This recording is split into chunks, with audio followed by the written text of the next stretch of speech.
আসসালামু আলাইকুম। আজ আমি আপনাদের দেখাবো মাঠকর্ম অনুশীলন প্রতিবেদনের ঘোষণাপত্র, প্রত্যয়নপত্র এবং কৃতজ্ঞতা স্বীকার কীভাবে লিখতে হয়। তো আশা করি আপনার পুরো ভিডিওটা দেখবেন, আপনাদের আশা করি কাজে লাগবে। তো শুরুতেই আছে ঘোষণাপত্র। শুরুতেই ঘোষণাপত্র। তো ঠিক আপনারা এভাবে লিখতে পারেন, আপনাদের চাইলে লেখাটা ফলো করুন। এই মর্মে ঘোষণা করছি যে আমি আরিফুর রহমান, এইখানে আপনি আপনার নাম লিখবেন, রেজিস্ট্রেশন নাম্বার আমি আমারটা লিখেছি এবং আপনারা চাইলে আপনারা লিখবেন। শিক্ষাবর্ষ 2021-22 মাস্টার্স প্রথম পর্বের একজন নিয়মিত শিক্ষার্থী। আমি আঞ্চলিক প্রশিক্ষণ কেন্দ্র সমাজসেবা অধিদপ্তর কালীবাড়ি রোড বরিশালের প্রতিষ্ঠানে বিগত 29/9/24 খ্রিস্টাব্দ হতে আমাদের এন্ডিং টাইম পর্যন্ত 60 কর্মদিবস ব্যাপী পাঠকর্ম অনুশীলন প্রতিবেদনে অংশগ্রহণ করেছি। তো বিশেষ লক্ষণীয় ব্যাপার, এইখানে আমি যেহেতু আমার প্রতিষ্ঠানে পড়েছি, তো আমি আমারটা লিখেছি, আপনি আপনারটা লিখবেন, কখনোই কপি পেস্ট করবেন না। ঠিক এরপরে হচ্ছে এই প্রতিবেদন আমার মাঠকর্ম অনুসরণ কার্যক্রমের ভিত্তিতে স্বহস্তে রচিত। প্রতিবেদন রচনার ক্ষেত্রে আমি কোনো রূপ অনৈতিক পন্থা অবলম্বন করিনি। এরপরে আসবে আপনার পরিচয়। নাম আরিফুর রহমান, শ্রেণী মাস্টার্স প্রথম পর্ব, রেজিস্ট্রেশন নম্বর যার যারটা দিবেন, ক্লাস রোল যার যারটা দিবেন, শিক্ষাবর্ষ 21 যেটা যার যারটা দিবেন। তারপরে আপনার বিভাগের নাম সমাজকর্ম বিভাগ, সরকারি ব্রজমোহন কলেজ, বরিশাল। এই হলো আমাদের ঘোষণাপত্র। এরপরে আমরা চলে যাব আমাদের প্রত্যয়নপত্রে।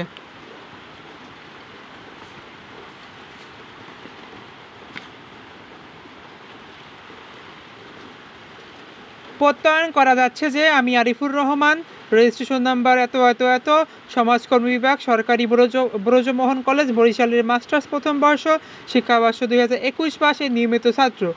জাতীয় বিশ্ববিদ্যালয়ের অধীনে সমাজকর্ম বিষয়ে আবশ্যিক কোর্সের অংশ হিসেবে তাকে আঞ্চলিক প্রশিক্ষণ কেন্দ্র সমাজসেবা অধিদপ্তর কালীবাড়ি রোড বরিশালে 60 কর্মদিবসের জন্য প্রেরণ করা হয়েছে। সে প্রতিষ্ঠানে উপস্থিত হয়ে তার উপর অর্পিত দায়িত্ব নিষ্ঠার সাথে পালন করতে সচেষ্ট হয়েছে। 60 কর্মদিবস মাঠকর্ম অনুশীলনের ভিত্তিতে প্রতিবেদন রচনার ক্ষেত্রে সে কোনো অনৈতিক পন্থা অবলম্বন করেনি। আমি তার সার্বাঙ্গীন মঙ্গল কামনা করেছি। তারপরে আপনার তত্ত্বাবধায়ক হচ্ছে আপনার বিভাগীয় তত্ত্বাবধায়কের নাম আসবে। এখানে হচ্ছে মোসাম্মদ সুরাইয়া পারভিন, সহকারী অধ্যাপক। এইটা আপনি যার তত্ত্বাবধানে পড়বেন আপনি তার নাম লিখবেন। তারপরে বহি তত্ত্বাবধায়ক মোসাম্মদ শামসুন নাহার, এটা হচ্ছে আমাদের এজেন্সি তত্ত্বাবধায়ক বা আমার প্রতিষ্ঠান তত্ত্বাবধায়কের নাম। এরপরে হচ্ছে আমাদের কৃতজ্ঞতা স্বীকার।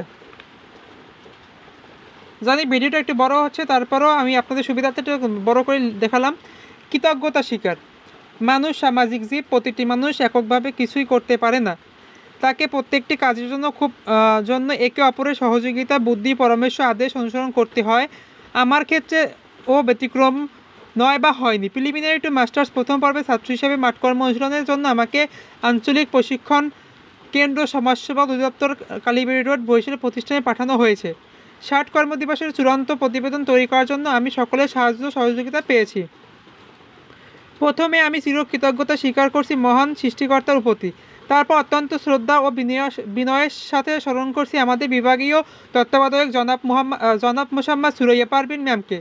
তিনি তার সাধ্যমতো বিভিন্ন সাহায্য সহযোগিতা প্রদান করেছেন। এরপর আমি শ্রদ্ধার সহিত স্বীকার করি আমাদের মাঠকর্ম অনুশীলন প্রতিষ্ঠানের বহি তত্ত্বাবধায়ক জনাব মোসাম্মদ